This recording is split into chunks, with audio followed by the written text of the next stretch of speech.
If you can master these 3 essential music practice tips, you are going to progress so much faster and get better results. Hi everyone, my name is Ann Lam and I am an online piano teacher and vocal coach. If you would like to book one-on-one lessons with me, please visit my website down below. All right, so let's get into it. The very first tip I have for you is called the 10-minute rule.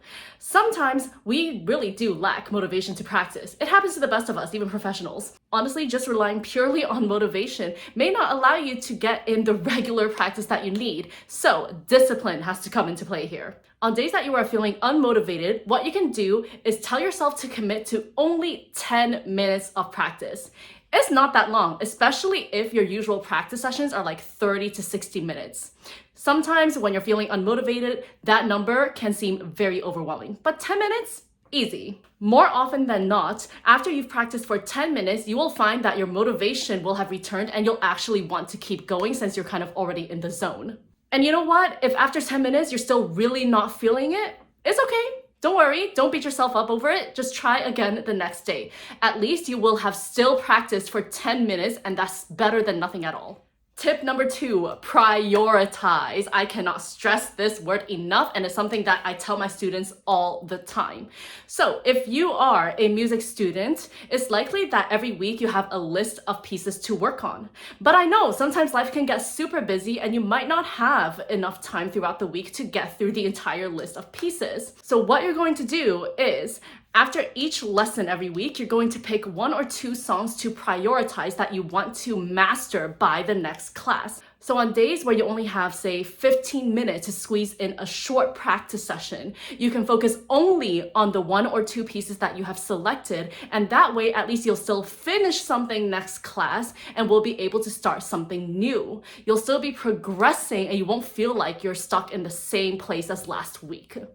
Another scenario where prioritizing can play a huge role is if you're a musician, you already know that sometimes you have to learn a large number of repertoire by a specific deadline. And sometimes that deadline comes sooner than ideal. So what are you going to do? You are going to scan through your repertoire and prioritize the hardest pieces first. This will give you enough time to actually learn and master those harder pieces because you don't want to be panicking as the deadline approaches and you're like, oh my gosh, I still haven't touched this super hard piece and I don't know if I'm going to be able to master it before the performance or the deadline or the concert or whatever it is that you need to do. So learn to prioritize the harder pieces first. In addition to that, you also want to look through each piece of music you have to learn and select the hardest sections to practice first instead of just practicing from the beginning all the time. It's the same idea. You want to give yourself enough time to work on these hard sections and actually be able to master them